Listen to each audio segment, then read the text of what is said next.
for the invitation to come here and share my favorite topic, which is nuclear astrophysics. I know it's a lot, so hopefully by the end of the talk, you'll share my excitement about the topic, and you'll know more about what this big nuclear physics lab on campus is doing.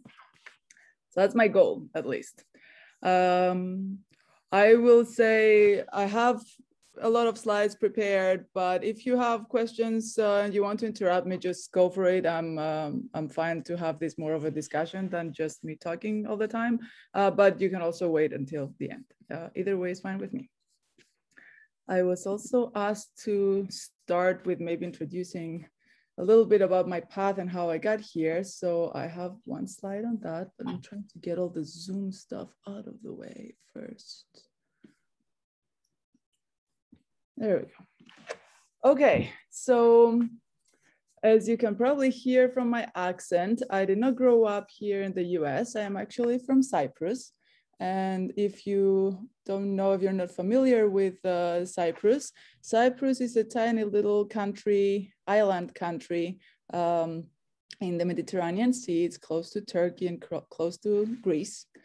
Many people think that it's part of Greece, but it's actually not. It is a separate country. So that's where I grew up. And then I moved to Greece for both my undergraduate studies in physics, and that was in the northern part of Greece in the University of Thessaloniki. And then for my graduate studies, I moved to Athens, Greece, which is a little bit further down. I was at the National Technical University of Athens, but also the only really nuclear physics lab in the region. There's a small accelerator there, and that's where I did my PhD. And then straight from Greece, from Athens, right after my PhD, I moved to Michigan State. So you know more about that. So I came here initially just for a couple of years as a postdoc, and the plan was typically postdocs don't stay at the same place. So the plan was to move to a different place, maybe go back to Europe. But I was at the right place at the right time, because I was here as a postdoc in 2008 when the announcement came that the next generation nuclear science laboratory is coming to Michigan State. And immediately there were 3 faculty positions opening, and I got one of those. So I ended up staying here. So since then, last, what is it now, 14 years or so, I have been going through the ranks, assistant, associate, professor, full professor. I served as the facilities associate director for education for a while, and currently I'm also the faculty outreach advisor. So these are my roles. So let's dive right in. So there are 118 known elements in the universe. You can see them on this slide. We go all the way over here. This is the latest named element. It was just a few years ago. It's called oganesson. It's interesting actually. It's I think only the second element that is named after a scientist who's still alive. So out of those 118 elements, we can find 90 of them naturally on Earth, and 28 of them we can't. So we have to make in a lab. And that is one of the things that we do at our lab, is to make some of these elements that you cannot naturally find if we want to study them. Let's look at these elements a little bit. Out of this 118, there's a huge fraction that can be found in a smartphone. It's and a lot of the rarer elements, the heavy elements, I see here neodymium. Is everything okay? I hear some. Someone hasn't turned down their mic. Go ahead. So out of a smartphone is pretty rich in various elements. So 54 of them can be found in a smartphone. Another place where you can find a lot of elements is actually the human body. You can find 41 elements in a human body. Not all of them are essential and not all of them are as abundant as others, but you can find a lot of them. But the majority of these elements, if I want to dive right in, the majority of these elements are in the form, the majority of our bodies is made of water. So the majority of the elements that make up water would be the majority of our elements. But then we have a lot of other elements that are still needed even in small quantities. So if I expand this chart here that says 62% water, there's protons, there's fat, there's a different material, let's say, in the human body. If I extend that to see the elements again, then basically 99.9% of the elements in the human body are the few elements that you see here. Its majority is oxygen, we have a lot of hydrogen, there's carbon, it's the usual things. But there's also a few elements that are, even though they're very small amounts, they're still essential for our daily lives. So why am I going through all of this? It's just to make a connection. We want to study the elements and we try to find where all these elements are coming from. And it's not just this general question about, chemists care about the elements. It comes in the end down to us. It's a personal thing, right? We often we do DNA testing and try to find where we come from Europe, we come from Africa, wherever we come from. This now comes all the way back to really the origin of every single atom and every single nucleus in our bodies. Where did it come from? And didn't come from Europe or Africa. It came from a supernova explosion some billion years ago. So this is an important and direct connection.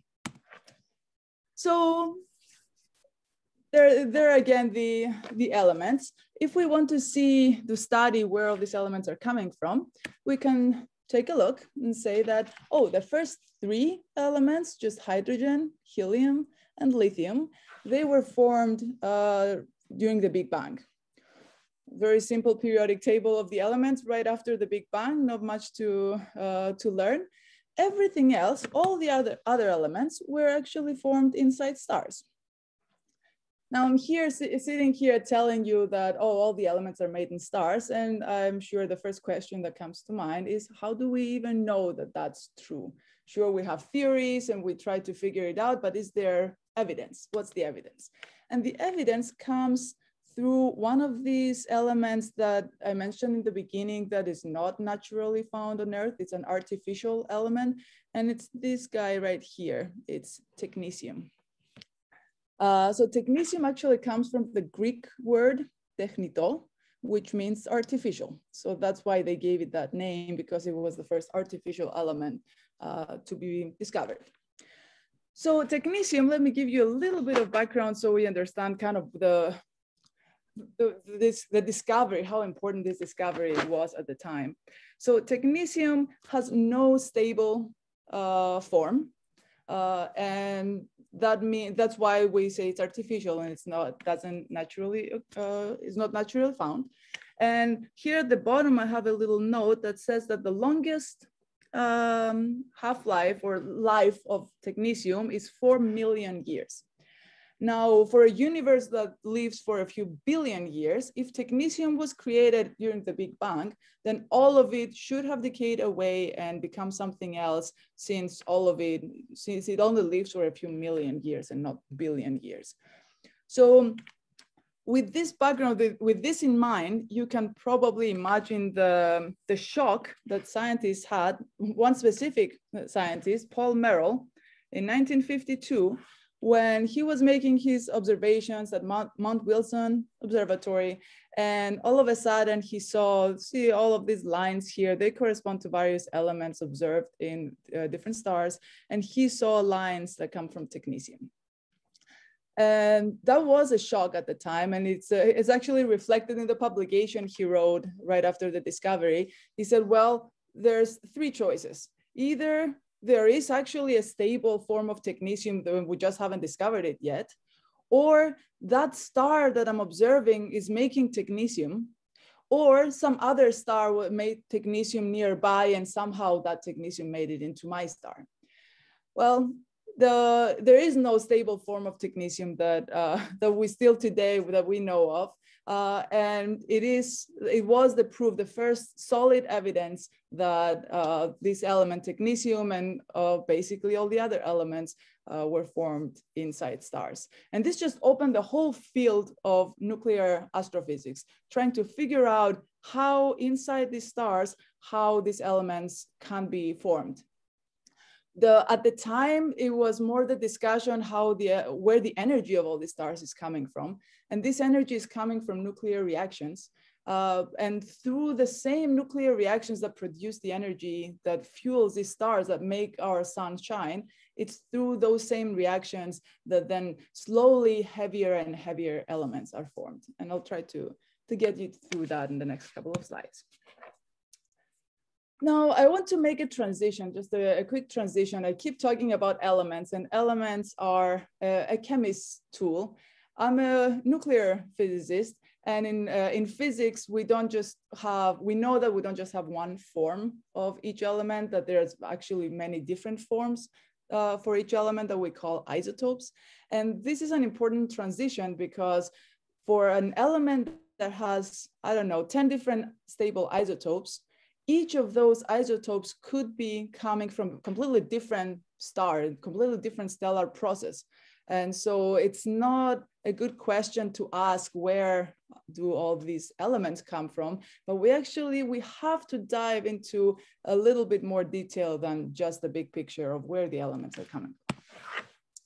So to do that, I want to give you a little sense of scale. So this is Katarina. Katarina is my daughter. She's now 8. Here she was only 6, I think. Katarina is about, I'll get to the scales later. So Katarina, as we saw already, is made mostly of water. So water will have a lot of hydrogen and oxygen. And then if I look into, let's say, one of the oxygen atoms in here, then this is what the oxygen atom would look like. Just schematically, we know that it's not exactly like that. So the atom will have a nucleus here in the center and a lot of electrons flying around it. And so if I dive into the nucleus has protons and it has neutrons.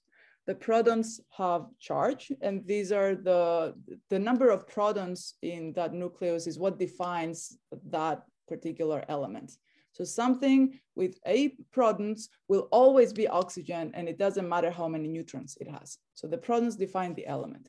And the neutrons can be more, can be less. And that is actually one of the topics that we study in nuclear physics. How many neutrons can I add to this nucleus to 8 protons, to oxygen, and still have something, a nucleus, still have something that will live for a certain amount of time. Okay, so this is just kind of the introduction to nuclear physics. The other thing I wanted to mention is just look at the scales a little bit. So if Katarina is about 1 meter tall,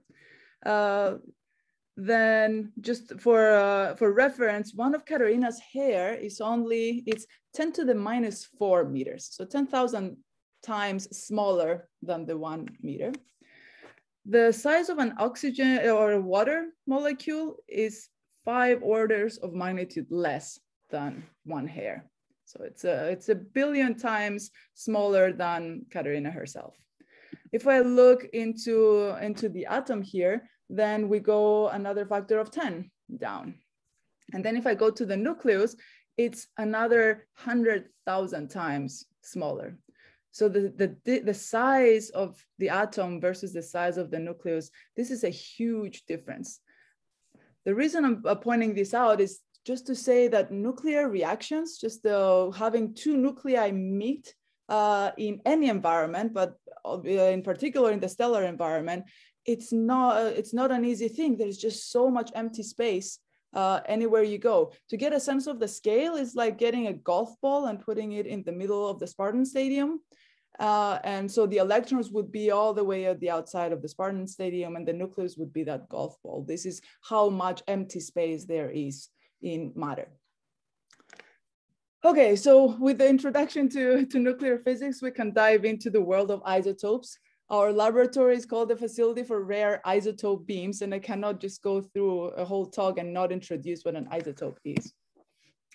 So back to our oxygen here as the example. So I said if it has 8 protons, it's oxygen.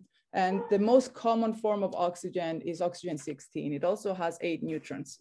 As it happens in nature, the number 8 for nuclei is what we call a magic number. Nuclei with 8 neutrons or 8 protons or both are a lot more stable than their neighbors. So I could also make oxygen 17. That would be still 8 protons and 9 neutrons. Can add another neutron and make oxygen 18. And we can actually keep going. We have discovered up to oxygen 28. It has been observed in experiments. That's a lot of neutrons. Oxygen 28 doesn't live for very long. And then let me bring all the other ones here. The main point I want to make here is that these 3 that I mark here with the gray color, these are stable isotopes. These are what we naturally find on Earth. When I breathe and oxygen comes into my lungs, that oxygen has mainly oxygen 16, but also a little bit of oxygen 17 and 18. All the other forms of oxygen, we have to make in the lab. They don't exist naturally on Earth because they only live for a much shorter time. It can be anything from a few seconds, even less than that, all the way to some millions of years, like we saw for technetium earlier. But they are important, and this is one of the reasons we're building larger and larger facilities trying to study these isotopes, and that's because inside the stellar environment, those nuclei do exist. They participate in these processes. They help to produce energy. They help to produce heavier elements, and so this is why we need to study them. And just for reference, I have here in purple how long each of these isotopes live, the radioactive isotopes. And so you see these guys live for a couple minutes, and this is only 26 seconds. So you see here, the scales are short and actually can go even shorter, less than a second or so. So we need to have a facility that will produce these isotopes and almost immediately deliver them to an experimental station where immediately we can do an experiment and study them.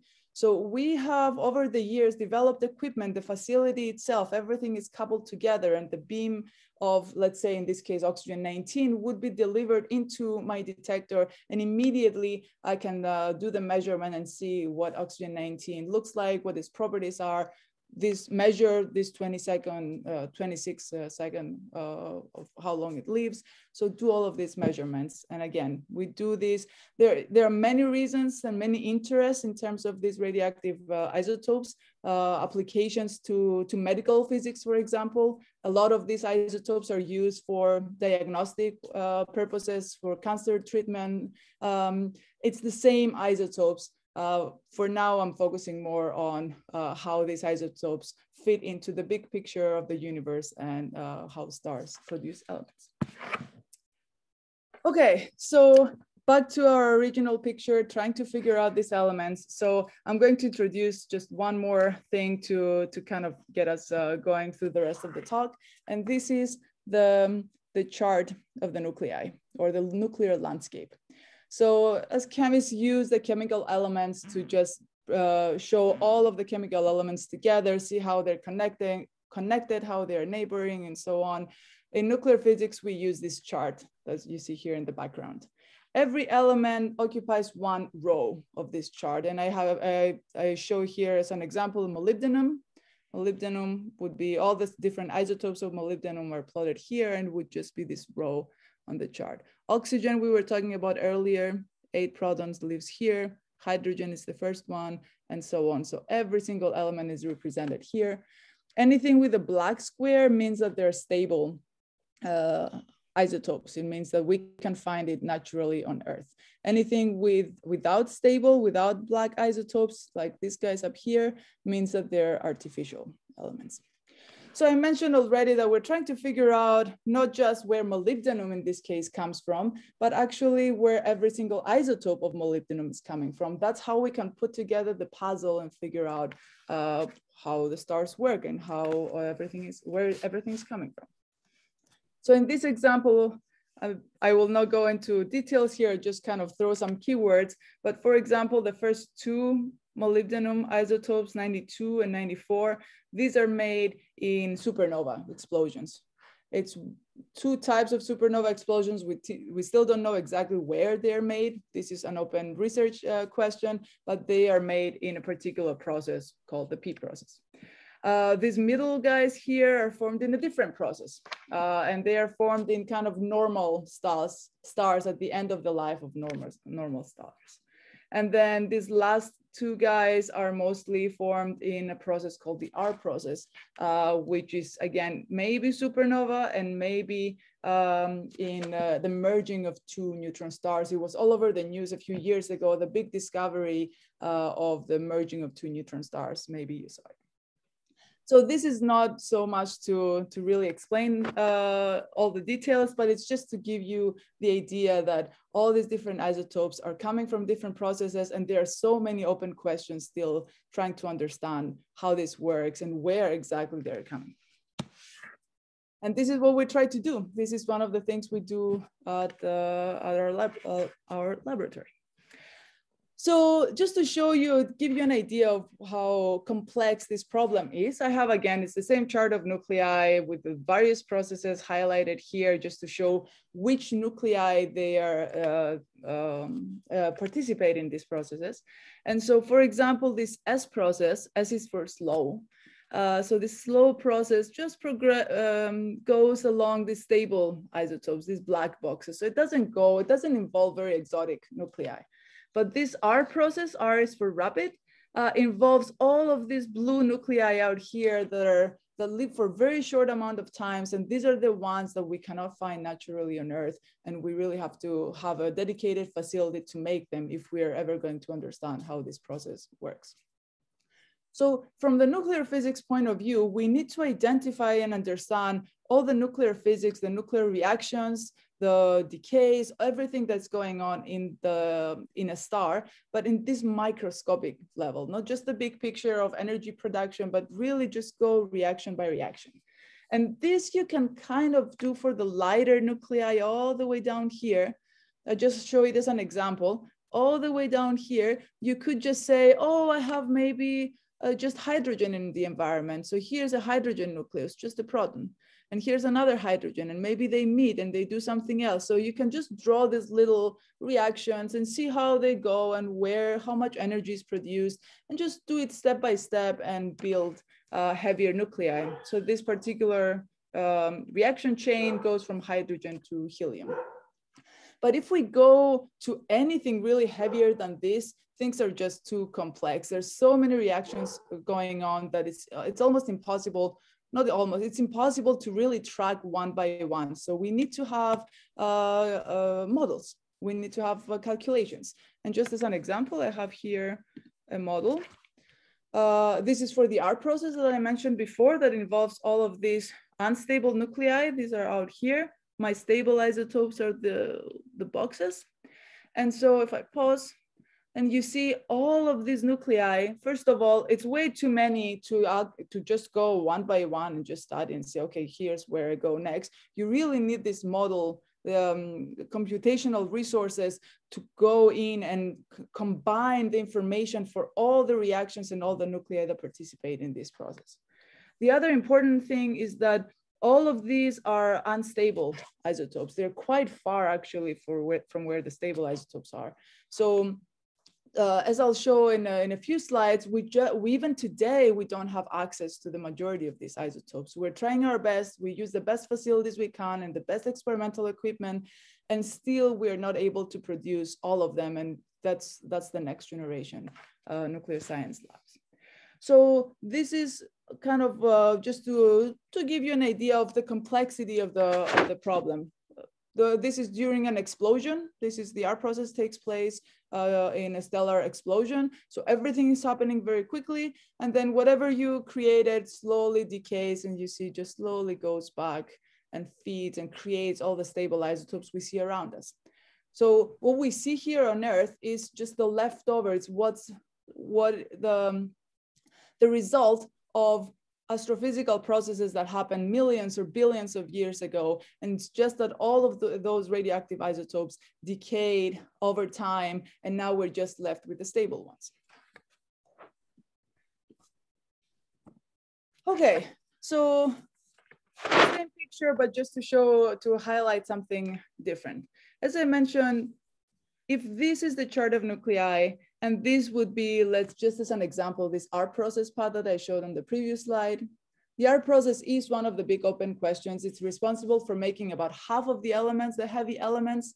So it is, a very important process, and it's one that we know the least about just because it's so far. It involves nuclei that are so far from what we have access to today. This darker color shows you exactly that, what we have access to today. The nuclei that we know something about. We have measured their masses or how long they live. We know something about. And we've been doing this for many years. And I have here the National Superconducting Cyclotron Laboratory that has been around in one version or another here at Michigan State University for over 50 years. So there's a lot of experience here on campus on these topics. But still, even with labs, state-of-the-art labs like this one and other labs around the world, we were able to only barely touch this R process path. The most part, we're not really there yet. And this is exactly where the next generation facility is coming in place. This orange line here shows you where EFRIP will get us. And so here at the top, it's not 100%. It doesn't get us to the R process path 100%, but it really gets us much, much closer. And I guess from this point down, we will have access to all of the nuclei that participate in this process. And so for the first time ever, we will be able to really produce the nuclei that matter for this process and study them and understand how this process works, where it could take place, what kind of elements or what kind of isotopes it produces, and just learn again about our history. So you know exactly the location, but this is the outside of the laboratory. I hope at least this is Shaw Lane for those who go around campus. It's a large nuclear science laboratory. It has over 850 employees. There's 45 professors in nuclear science, experiment theory, or accelerator science. So we are a very large group. We are definitely the largest group in the country on this topic. We have the #1 nuclear science graduate program in the country for many years now. We have over 100 graduate students working in the lab, 40 postdocs, and at any given time, probably around 150 undergrads doing every sort of thing from physics and chemistry, but also, I mean, it's a large laboratory and it includes all kinds of expertise, I don't know, accounting, and it has all fields really. So the facility itself, it has been, as I said, the proposal was approved in 2008. So it's been a while. So it's been going on for about 14 years now, and it's almost completed. There was support from the Department of Energy Office of Science and also Michigan State University and the state of Michigan. And it's been on schedule and on budget. Very proud to say all these things, and planning to finish in June. We're actually, I think, finishing maybe a couple months earlier. There is a community of 1,500 scientists from all over the world, from 50 countries around the world, waiting for this facility to be ready and do experiments. There was a first call for proposals and already approved. So some of us have approved beam time at the lab. And so as soon as we start operations, then we can start our first experiment. So this is really, it's a community that has been waiting for this for over a decade. So this is very exciting time for us. So I have a little video. I don't know how well it will play, but we will give it a try. I'll turn off the sound so I can do a description, but this is what the lab looks like from the outside. What the lab has is an accelerator. It's kind of 3 stories down underground in a tunnel. And so the beam is first, you first get something that naturally occurs on Earth, just you can find it. It can be anything from oxygen to uranium. It really can be any element at all. And what we do is remove a few of its electrons, so then it has charge and we can more easily manipulate and accelerate it. Then this beam goes through the accelerator and is going then at the end, it's going about 50% the speed of light. It's going pretty fast. And we wanted to go so fast because we wanted to have nuclear reactions and produce new isotopes. We don't want to just use the one that we can find naturally on Earth. We want to make the exotic ones. So we have it hit on a target, and then there's nuclear reactions happening and a lot of different things coming out. But typically we don't want all of these many different things. We care about one. We want to study one particular isotope. So we have a nice filter that uses magnetic and electric fields to just, if it's too heavy, it kicks it out. If it's too light, it kicks it out and just isolates the one thing that we're interested in studying. And then we just have that be delivered into our experimental setup. And the setup is ready. As I said, we have to do this very quickly, maybe even a millisecond or less than that. We need to be ready and do the experiment. And so the experimental equipment is sensitive to do exactly these measurements. These are just some examples of equipment. We have developed very, really state-of-the-art equipment to study anything that we want to study, what kind of radiation comes out, and different kinds of radiation will require different kinds of detectors, and really combine different experimental setups. Some facilities, it's not really easy to do by a single group. Like Greta here, for example, is something that's done by the whole of the US community together. It's just a large project. This detector here is my baby. I developed Sun. Let's see. So it's exactly 10 years ago. And we've used it a lot in various experiments. It's to detect gamma radiation, electromagnetic radiation. So I hope I showed you a little bit of what we're looking for at FRIP and what the field of nuclear astrophysics is all about. It's just a little bit, just to get a little flavor of the things that we're excited about. We're looking to answer big questions like where all these elements are coming from and how are they synthesized inside the stars? And then if we know, to answer that question, we have to go and synthesize them in the lab so we can study them. I hope I showed you that there's not just me, but there's a whole community, hundreds of people waiting to do experiments at FRIP, and they're excited about the opportunities there. So FRIP is bringing new capabilities and access to a lot more nuclei that we've had so far. And so, yeah, it's really a new era of rare isotope science. And I guess stay tuned for new discoveries that are sure to come in the next few years. Thank you.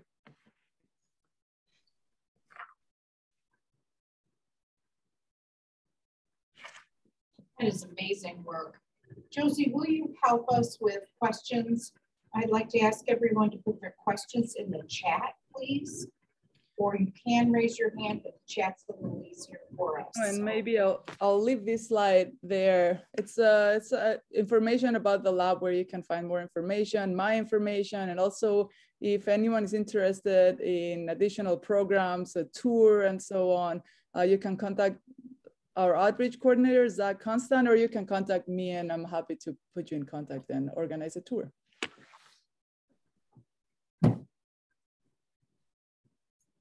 Thank you.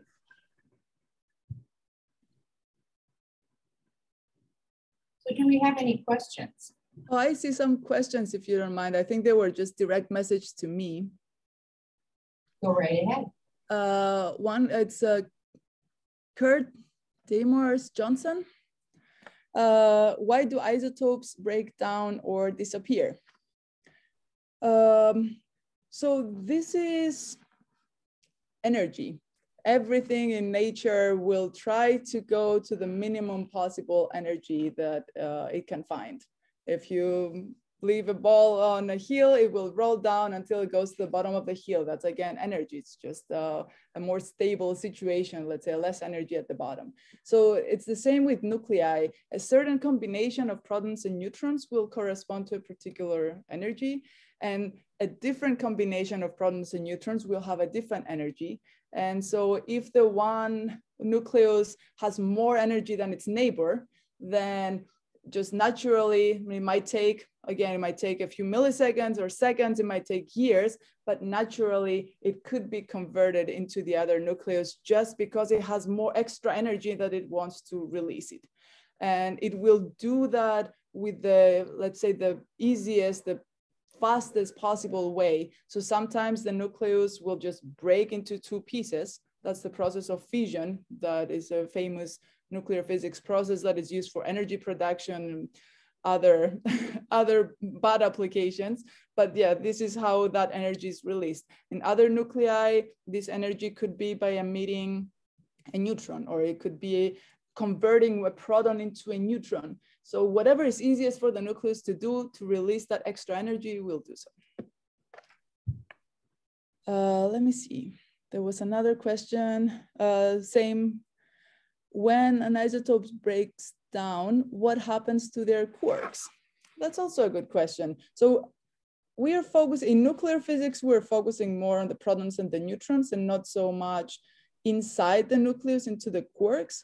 But in some of the processes, that's true, that the change is actually happening at the quark level. So when a proton is converted into a neutron, it's actually one of the quarks changing into a different quark. So you could look at the quark level, but other than that, most part, we don't worry too much about the quarks, and we just see the protons and the neutrons as a whole, and we then just deal with the rest of the nucleus at that level. And we don't, if we don't need to add the complexity of going deeper and in a smaller scale, then we don't do that.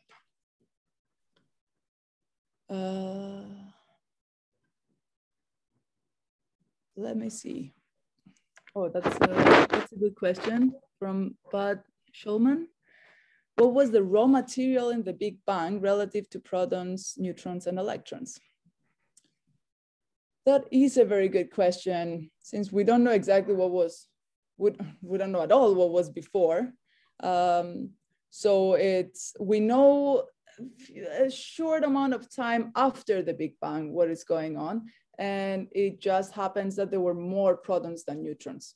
We don't know why, but there's more protons than neutrons. And actually we do know why. It's again that energy that in this case, the protons and the neutrons, it translates into the mass. So the proton and the neutron do not have the exact same mass. But yeah, at the end, or right after the Big Bang, you have a little bit more protons than you have neutrons. And then the neutrons that are around will combine with protons. So it's two protons, two neutrons coupling together, and they make helium. And that's the composition that I mentioned earlier on, that we have some hydrogen, we have some helium, and a little bit of lithium. This is where that composition is coming from. The neutrons that are around will combine with protons to make helium-4. The protons that are still, because we have extra, they will just stay as protons. And then in some cases, you could have some combinations to make some lithium, and that's it. Let me see, there was one more question by Marna Wilson. What products or processes will be a result of the development of rare isotopes? I'm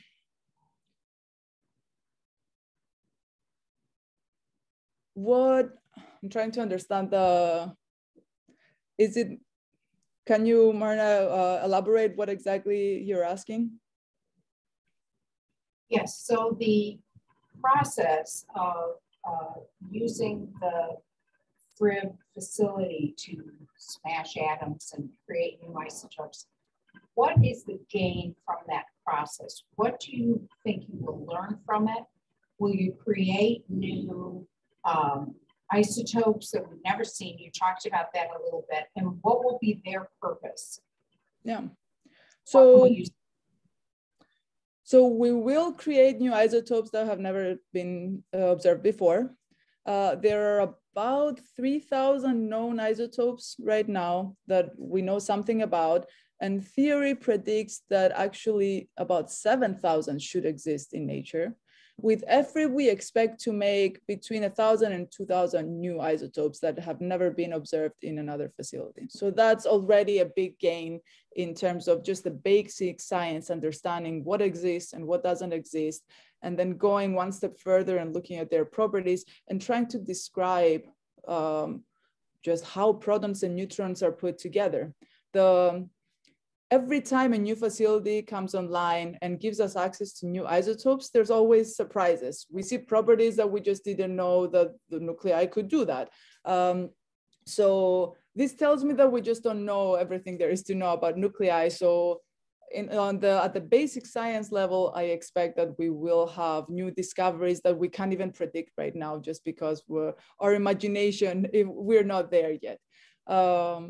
So this is just at the basic science level. And I told you I spent now 30 minutes telling you about the application to astrophysics and trying to understand the elements. But there's another thing so with EFRI, one point is that it will make new isotopes we never discovered before. But those new isotopes usually come, maybe there's one every second that is produced. It's not a lot of these new isotopes. But together with those, we will also produce very large quantities of maybe less exotic isotopes, but those are the isotopes that actually live a little longer and we can use them in society applications. And I mentioned in the beginning that a classic application is to harvest these isotopes and then use them for medical applications, either as a diagnostic or for therapy. And there are already procedures that use the existing isotopes. And with EFRI, we'll be able to produce some of these, we'll be able to produce more. And I'm sure that with the new properties that we're finding, with new isotopes that we're finding, then we will be creative and we will use them even more. It's always that the application will have to come after the basic science. First comes the discovery, and it might take 10 or 20 years for that discovery to be used in our lives, but there's always that. Every new discovery comes later with applications. Does that answer your question? Yes, thank you. Let me see, there's more questions coming in. I love this. This is a nice audience. Thank you. Sue MacLeod. Is all information and current testing coming from the old cyclotron lab? Or are there ongoing tests and experiments from the new EFRIP? What do you expect to be the first big emphasis once the atom smasher is operational this year? So the cyclotron lab had to close, let's say a few months ago. It had to close, so that because there was some process of going from the old lab to the new lab. So right now we have a smaller accelerator that we're using kind of on standalone mode for some experiments. So there's still experiments going on, but we had to take, let's say, about a year break to transition from one facility to the next. EFRIP has not started to do experiments yet. It's still in the testing phase. They have produced rare isotopes, so that was a big success to show that we can do that. So that has happened. It will start to do experiments in a few months, I think May, June. We don't know, we don't have a date yet, but it's coming.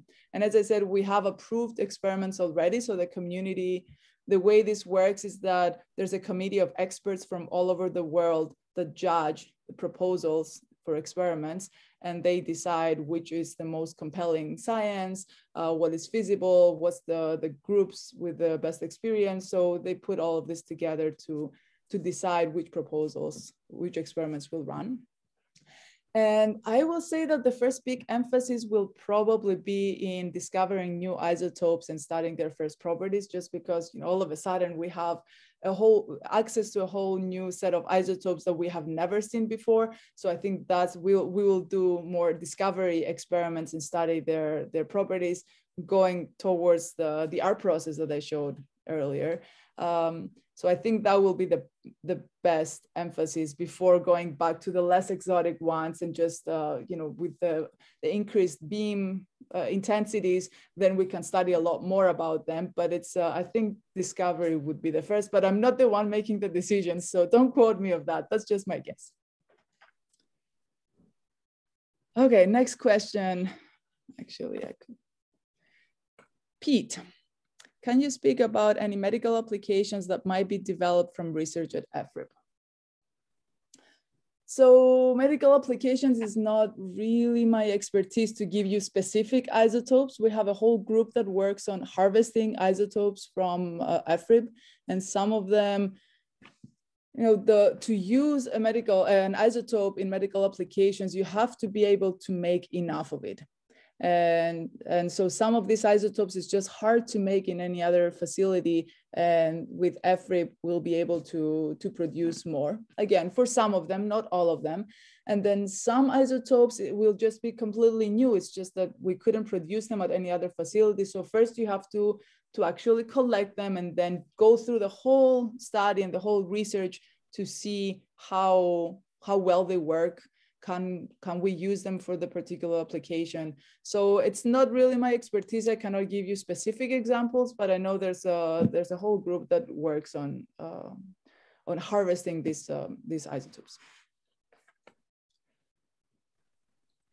Marianne, have there been any MSU departments already using EFRIB for research?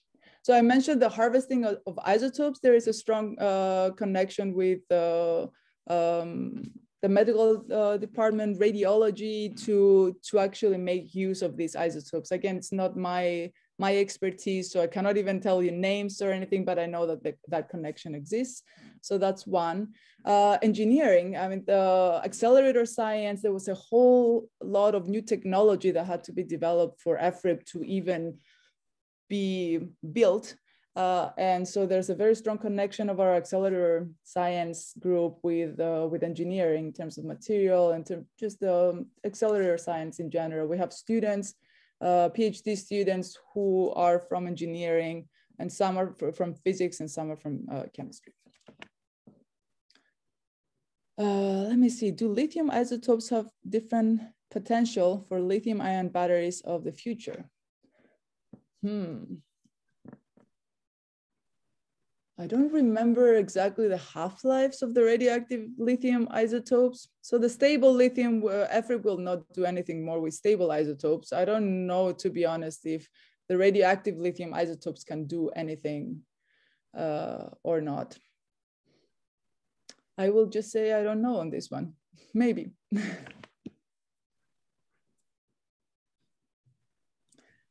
These are all the questions. Oh no, there's one more.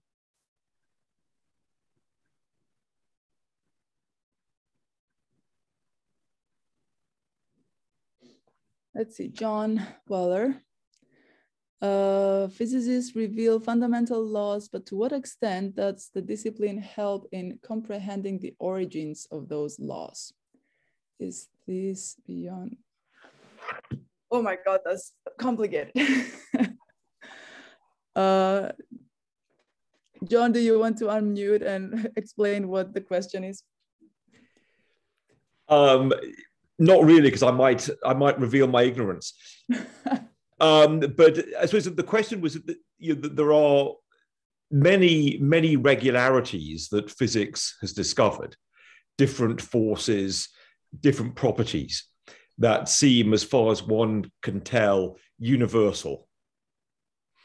And yet, why do they have to be the way they are? What were the other possibilities? What is the origin?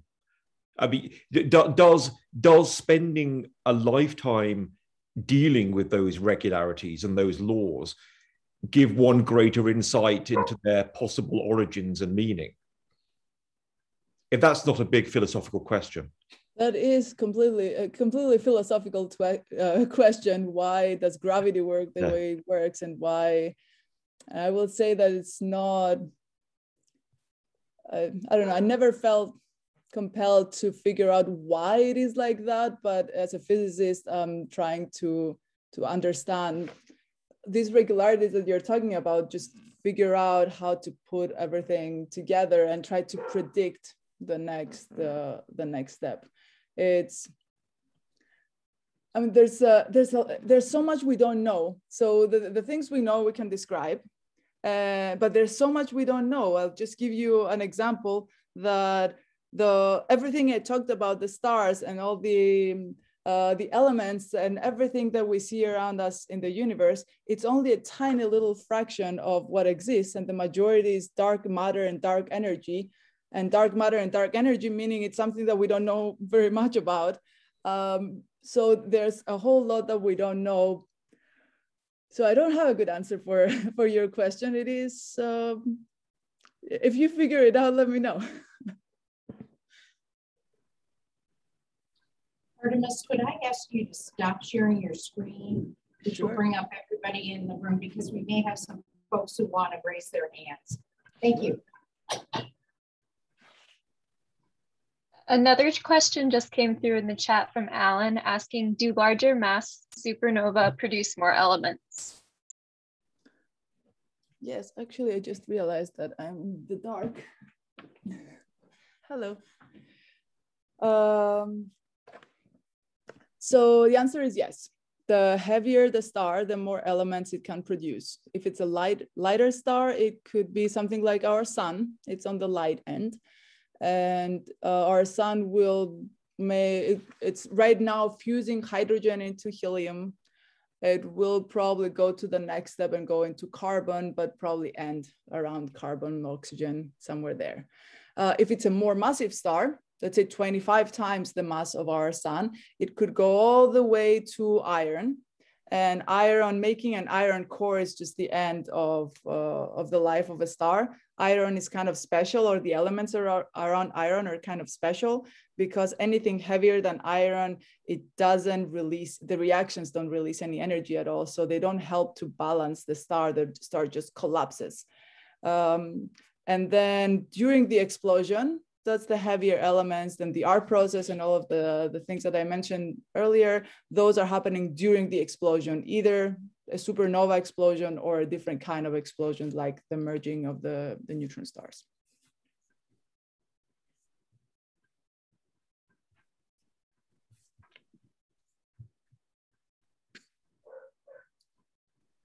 Any other questions? I don't see anything in the chat.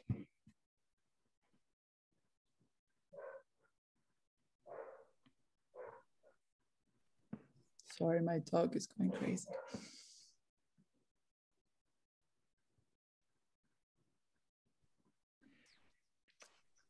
I wonder if I could jump in with another question.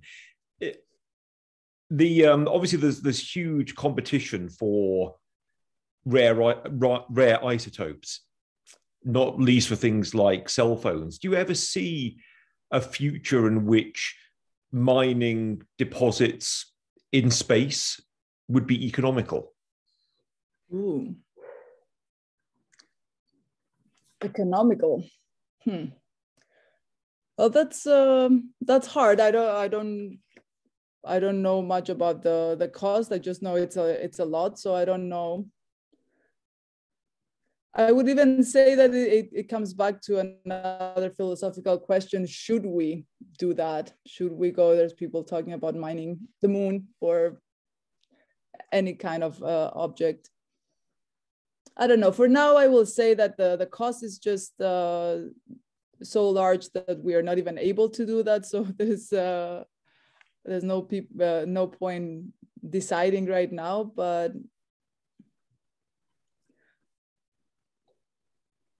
I don't know.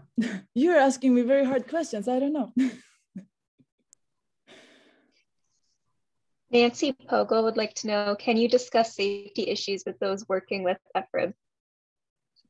Issues.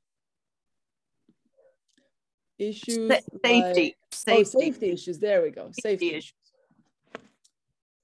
I will say that I worked in this lab for 15 years. I never had any concern. I went through 2 pregnancies in that lab and I didn't have a concern.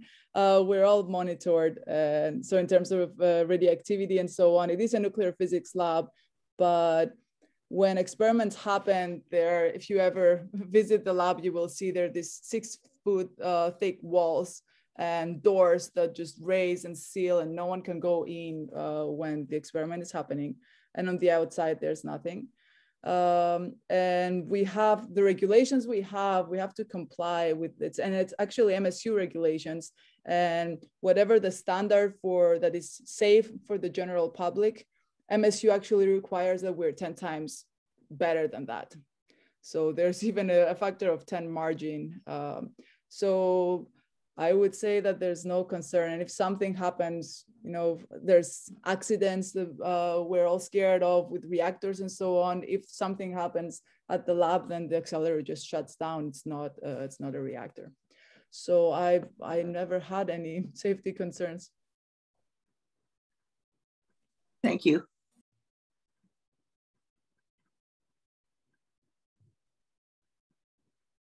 Does anyone else have any questions? Please feel free to raise your hand. Well, with that, we want to thank Dr. Artemis Spyrou. Am I saying it correctly? Yeah, Spyrou.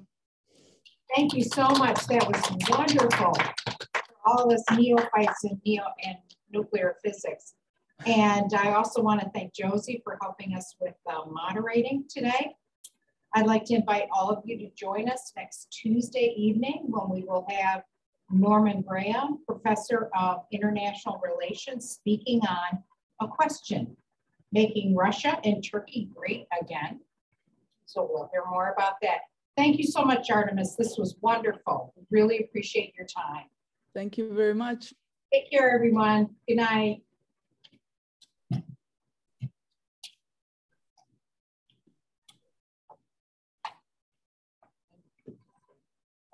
I'm getting that.